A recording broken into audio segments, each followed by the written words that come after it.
बिस्मिल्लाहिर्रहमानिर्रहीम। अस्सलाम वालेकुम। कैसे हैं आप सब लोग? उम्मीद करती हूँ सब ठीक होंगे। तो जैसे कि आपको पता है कि रमज़ान आने वाला है और हमें काफ़ी ऐसी चीज़ें बना के सेव करनी होती हैं जिससे हमारा रमज़ान का महीना बहुत ही अच्छे से और बहुत ही आसानी से गुज़र सके और काफ़ी टाइम हम इबादत में गुजार सकें, ना कि किचन में हर टाइम खड़े होके पकाते ही रहें, क्योंकि बच्चे भी होते हैं घर में, उनके लिए भी कुकिंग करनी होती है। तो इसलिए कुछ चीज़ें मैं लेके आई हूँ जो आप स्टोर करके अपनी कुकिंग को बहुत ही आसान कर सकते हैं रमज़ान में।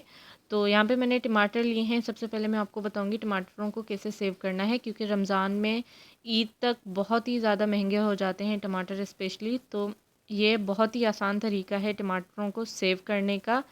तो अभी टाइम है कि टमाटर बहुत ज़्यादा सस्ते हैं। तो यहाँ पे मैंने टमाटरों तकरीबन 5 किलो टमाटर लेके उनको अच्छे से वॉश कर लिया और उनको 2 पीसेस में इस तरीके से मैंने कट कर लिया है। काफ़ी लोग ये भी करते हैं कि टमाटर लेके और उनको वॉश करके फ्रीज़ कर लेते हैं साबित ही, लेकिन उससे ये होता है कि टमाटर अगर अंदर से ख़राब हुआ तो हमें नहीं पता चलेगा। हम यूज़ कर लेंगे सालन वगैरह में तो उससे हमारा पूरा सालन ख़राब भी हो सकता है, एक ख़राब टमाटर की वजह से। और दूसरा ये कि वो टमाटर स्पेस भी बहुत ज़्यादा लेते हैं फ्रीज़र में। तो अब यहाँ पे मैंने यहाँ पे टमाटरों को इस तरीके से कट कर लिया है। अब इसमें हम पानी वगैरह कुछ भी ऐड नहीं करेंगे, सिर्फ हमने इसको कवर करके 5 मिनट तक रखना है। उसके बाद ये पानी खुद ही रिलीज़ करेंगे। उसी पानी को हमने सिर्फ ड्राई करना है और छिलके भी उतारने की ज़रूरत नहीं है। अगर आप चाहें तो देखें इसी तरीके से ये छिलके आराम से उतर जाते हैं। आपने इसको थोड़े थोड़े टाइम में इस तरीके से घुमाते रहना है, तो जो छिलके हैं वो खुद ही ऊपर आ जाते हैं जब टमाटर सॉफ्ट हो जाते हैं। तो बस हमने यही करना है। ये देखें आप टमाटर का छिलका ऊपर आ गया है, तो आप चाहें तो इसको निकाल दें, वरना मैं तो अक्सर पीस ही लेती हूँ क्योंकि मैंने वॉश इसको बहुत ही अच्छे से किया हुआ है एक एक टमाटर को। अब जब तक ये पानी सूखेगा, पूरा पानी ड्राई करके हमने इसको ग्राइंड कर लेना है। आप चाहें तो इसके क्यूब्स भी बना सकते हैं टमाटर सालन में यूज़ करने के लिए, या फिर आप चाहें तो इसको एक ही जार में ऐड कर लें। उससे ये होगा कि आप जब आपको चाहिए होगा आप थोड़ी देर पहले इसको निकाल के रख दें और फिर टमाटर यूज़ कर लें सालन में। और ये सॉफ़्ट हो जाते हैं तो ग्राइंड होने में भी बहुत ज़्यादा आसानी होती है और आराम से इनका पेस्ट बन जाता है, कोई छिलका भी इनमें नहीं रहता है। तो आपने इस तरीके से कोई भी बॉक्स आपके पास हो एयर टाइट, आप उसमें ऐड कर लें इसको और इसको फ्रीज़ कर लें। ये आपके आराम से 2 से 3 महीने चल जाते हैं। हमने सिंपल इनको सिर्फ बॉयल किया है, इसमें ना कोई नमक, ना कोई मिर्च, ना कोई सिरका, कुछ भी ऐड नहीं करना है। हमने सिर्फ सिंपल इनका पानी ड्राई करना है टमाटरों का और इनको ग्राइंड करके इनकी प्यूरी बना लेनी है। और दूसरी जो सबसे इम्पोर्टेंट चीज़ है जो हर सालन में ज़रूर ऐड होती है वो है अदरक लहसुन। तो अदरक लहसुन का यहाँ पे मैं पेस्ट बना के रखूँगी। और अक्सर लोग क्या करते हैं, अदरक लहसुन का पेस्ट बना के रखते हैं तो या तो वो ग्रीन हो जाता है, फिर उसमें वो खुशबू और टेस्ट नहीं रहता है, मतलब फ्रेशनेस नहीं रहती है उसमें। तो यहाँ पर हमने अदरक और लहसुन, आपकी मर्ज़ी है, आप अपने हिसाब से ले सकते हैं। यहाँ पर मैंने तकरीबन 1 पाव के बराबर अदरक ली है और 1 डेढ़ पाव के बराबर लहसुन ली है। उनको मैंने इस तरीके से जग में ऐड कर थोड़ा सा पानी ऐड कर लेना है जब तक हमारा अदरक लहसुन का स्मूथ सा पेस्ट नहीं बन जाता है। और मैं जिस तरीके से आपको बता रही हूँ, अगर आपने इस तरीके से किया कि आपकी कभी भी अदरक लहसुन ग्रीन जो हरी हो जाती है, खुशबू ख़त्म हो जाती है, ऐसी नहीं होगी, बिल्कुल फ़्रेश होगी। जब जब आप इसको यूज़ करेंगे तो आपको फ़्रेश अदरक लहसुन वाला ही टेस्ट और खुशबू आएगी। तो यहाँ पे मैंने इसको ग्राइंड करके एक प्लेट में निकाल लिया है और इसको स्मूथ करके हमने फ्रीज़र में रख दिया है ताकि ये फ्रीज़ हो जाए। और जब ये फ्रीज़ हो जाए बिल्कुल, तो हमने इस तरीके से इसको कट कर लेना है। अगर आप चाहें तो इनको आइस क्यूब्स में डाल के क्यूब्स भी बना सकते हैं, लेकिन मेरे पास इतने आइस क्यूब्स वाले ट्रे नहीं थे तो मैंने इसको इसी तरीके से कर लिया, क्योंकि फिर उसमें अदरक लहसुन की खुशबू रह जाती है तो वो फिर काम के नहीं रहते हैं। तो इसी वजह से मैं हमेशा इनको इसी तरीके से ग्राइंड करके पेस्ट बना के फ्रीज़ कर लेती हूँ और फिर इसी तरीके से कट कर लेती हूँ। बहुत ही आसानी के साथ ये कट हो जाते हैं, जैसा कि आपको दिख रहा होगा वीडियो में। आपने इस तरीके से क्यूब्स बना लेने हैं, बहुत ही स्मूथली ये कट हो जाते हैं। तो आप अब इसको किसी भी एयर टाइट बॉक्स में या फिर ज़िप-लॉक बैग में फ्रीज़ कर सकते हैं। तकरीबन 2 से 3 महीने ये बहुत ही आसानी के साथ चल जाते हैं और ये जुड़ते भी नहीं हैं। जब हम इसको ज़िप-लॉक बैग से निकालेंगे तो ये बहुत ही आसानी के साथ एक एक क्यूब करके निकल जाता है। इसको आप अब फ्रीज़र में रख दें तकरीबन 2 महीने के लिए, ये बहुत ही मज़े से चल जाएंगे और आप आसानी के साथ अपनी कुकिंग को एंजॉय करें। जो तीसरी चीज़ है वो है लेमन, जो हमेशा ईद से पहले रमज़ान में और बकरा ईद पे बहुत ज़्यादा महंगे हो जाते हैं और इनकी ज़रूरत भी सबसे ज़्यादा हमें पड़ती है इन दिनों में। तो इसको सेव करने का मैं तरीका बताऊंगी आपको। ये आसानी से 6 महीने तक आपके सेव रहेंगे। तो आपने करना क्या है कि पहले लेमन को अच्छे से वॉश कर लेना है और वॉश करने के बाद आपने इसको किसी किचन टॉवल से या टिश्यू पेपर से आपने इसको ड्राई कर लेना है। लेकिन आपने ड्राई इनको अच्छे से करना है।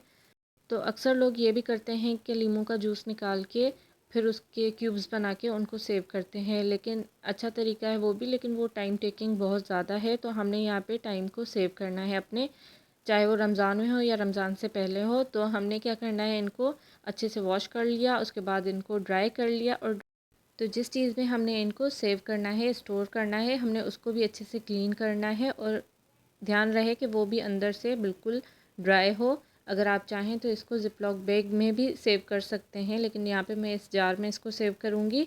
इसको अच्छे से मैं ड्राई कर लूँगी।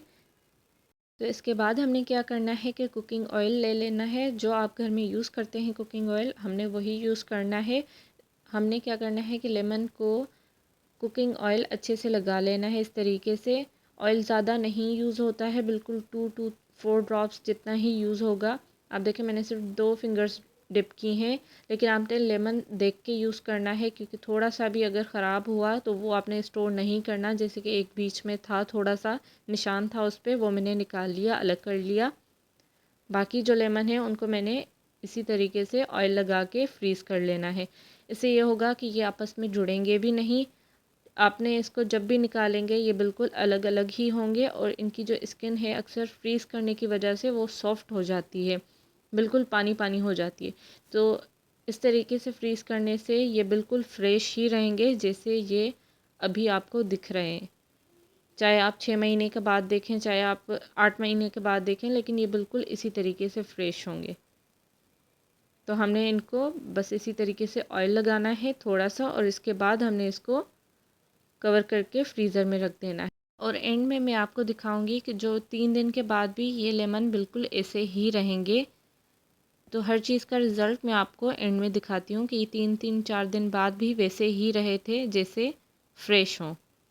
चौथी और मोस्ट इम्पॉर्टेंट थिंग जो है वो है हरा धनिया, यानी कोरिएंडर लीव्स। तो इसको सेव कैसे किया जाए और काफ़ी अरसे तक इसको सेव करने का तरीका मैं आपको बताऊंगी। ये मार्केट में बहुत ज़्यादा फ्रेश मिल जाता है, लेकिन 2 दिन में ही ख़राब हो जाता है घर में रखने से। तो मैं आपको 3 डिफरेंट तरीके इसको सेव करने के बताऊंगी, क्योंकि इसके बगैर पकोड़े नहीं बन सकते, मुझे ऐसा फ़ील होता है। और सालन में ये ज़रूरी होते हैं, सालन इसके बगैर अधूरा लगता है। तो ये ऐसी चीज़ है जो घर में आती तो बहुत फ्रेश है, लेकिन 2 दिन में ही ख़राब हो जाती है।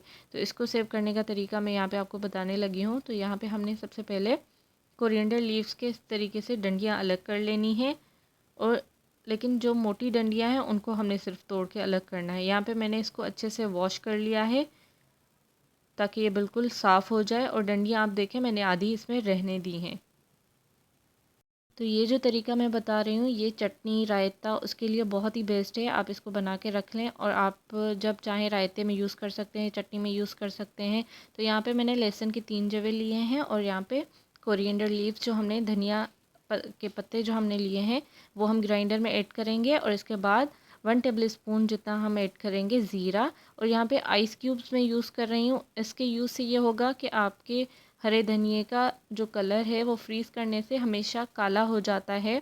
तो यहाँ पे इसका कलर काला नहीं होगा। यहाँ पे 3 हरी मिर्चें मैंने ऐड की हैं, और आइस क्यूब्स के ऐड करने का मकसद ये है कि ये कलर इसका ख़राब नहीं होगा। तो यहाँ पे मैंने इसको इस तरीके से क्यूब्स वाले डिश में, इसको ट्रे में ऐड कर लिया है, और इसको हम फ्रीज़ कर लेंगे। और जब हमने चटनी बनानी है, रायता बनाना है, तो एक क्यूब निकालेंगे और इसको चटनी या फिर रायते में ऐड कर लेंगे। हमने इसमें लहसुन ऐड करने की ज़रूरत नहीं है, ज़ीरा ऐड करने की ज़रूरत नहीं है, बस आपने एज़ इट इज़ इसको निकालना है और यूज़ कर लेना है। तो ये जब फ्रीज़ हो जाए आपने इसको निकाल के एयर टाइट बॉक्स में या फिर ज़िपलॉक बैग में ऐड कर लेना है। तो यहाँ पे अब जो दूसरा मेथड है इसको सेव करने का वो मैं आपको बताने लगी हूँ। यहाँ पे हमने इसकी जो साइड वाली डंडियां हैं वो निकाल ली हैं। उसके बाद हमने इसको किसी एयर टाइट बॉक्स में नीचे पहले टिश्यू पेपर इस तरीके से रख लेना है। तकरीबन 3 से 4 टिश्यू पेपर थे, वो मैंने रखे हैं। और इसके ऊपर हमने इस तरीके से धनिया रख देना है और इसके ऊपर फिर से हमने टिश्यू पेपर से इसको कवर कर लेना है और ऊपर से इसको ढक्कन लगा देना है। इससे ये होगा कि मॉइस्चर अंदर तक नहीं जाएगा। लेकिन ये तरीका जो है वो तकरीबन 1 हफ्ते तक ही आपके धनिए को सेव रख सकता है। आपने बस इसको निकालना है, वॉश करना है और यूज़ कर लेना है और फिर से इसको टिश्यू से कवर कर लेना है। और यहाँ पे जो थर्ड मेथड है हमारा, यहाँ पे मैंने हरे धनिए के पत्ते अलग कर लिए हैं, डंडियाँ अलग कर ली हैं। अब हमने क्या करना है, इसको अच्छे से पहले वॉश कर लेना है। वॉश करने के बाद हमने इसको इस तरीके से किसी छन्नी वगैरह में रख लेना है ताकि इसका पानी जो है वो सारा ड्रेन हो जाए। पानी को हमने अच्छे से ड्रेन करना है वॉश करने के बाद। उसके बाद हमने इसकी कटिंग कर लेनी है। जिस तरीके से आपने इसको पकोड़ों में ऐड करना हो या फिर सालन में ऐड करना है तो आपने इसको उसी तरीके से कटिंग कर लेनी है, बारीक चॉप कर लेना है।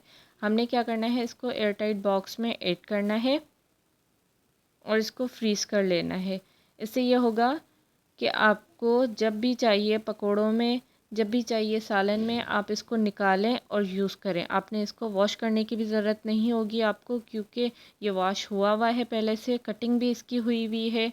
तो आपने सिर्फ इसको निकालना है और अपनी चीज़ों में यूज़ कर लेना है।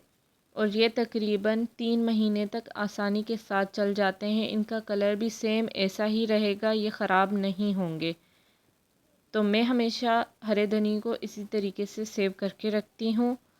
तो अपनी चीज़ों को आसान करने के लिए, अपनी कुकिंग को आसान करने के लिए और अपने टाइम को बचाने के लिए इन चीज़ों को ज़रूर ट्राई कीजिएगा जो जो मैंने आपको बताई हैं। ज़रूरी नहीं है कि आपने सिर्फ रमज़ान में या ईद के टाइम पे ही ये चीज़ें करके रखनी है। अपनी ज़िंदगी को आसान बनाने के लिए, हर चीज़ को आसान बनाने के लिए इन चीज़ों को फ़ॉलो ज़रूर कीजिएगा। उम्मीद करती हूँ आपको ये सारी चीज़ें ज़रूर समझ आ चुकी होंगी। अगर नहीं कुछ आया समझ तो आप मुझसे कमेंट करके पूछ सकते हैं। तो 3 दिन के बाद भी इन हरे धनिए के जो क्यूब्स हमने बनाए थे उनका कलर बिल्कुल सेम फ्रेश कोरिएंडर लीव्स जैसा ही है। हमने इसको ज़िप-लॉक बैग में इस तरीके से डाल के फ्रीज़ कर लेना है और इसको फ्रीज़र में रख देना है। और यहाँ पे लेमन आप देखें ये बिल्कुल ही फ्रीज़ हुए हुए हैं, लेकिन इनका कलर ख़राब नहीं होता है। जब भी आप यूज़ करेंगे ये बिल्कुल फ़्रेश ही होंगे। तो आपने बिल्कुल इसी तरीके से इनको फ्रीज़ करके रखना है। और जो तीसरा हमने बना के रखा था कोरिएंडर लीव्स को इस तरीके से हमने फ्रीज़ किए थे, वो भी आप इनका कलर चेक करें। ये 3 दिन के बाद भी इनका कलर बिल्कुल ही फ्रेश कोरिएंडर लीव्स जैसा है। आपने निकालना है जितना आपको चाहिए और बाकी का आपने फिर से फ्रीज़ कर लेना है। तो उम्मीद करती हूँ आपको वीडियो अच्छी लगी होगी। और अगर आप मेरे चैनल पे पहली बार आए हैं तो मेरे चैनल को सब्सक्राइब ज़रूर कीजिएगा, वीडियो को लाइक कीजिएगा, कमेंट करना मत भूलिएगा और बेल आइकन को प्रेस ज़रूर कीजिएगा ताकि अगली न्यू आने वाली हर वीडियो का नोटिफिकेशन सबसे पहले आप लोगों के पास पहुँचे। तो चलें फिर मिलते हैं अगली किसी और न्यू वीडियो के साथ। तब तक के लिए अल्लाह हाफ़िज़।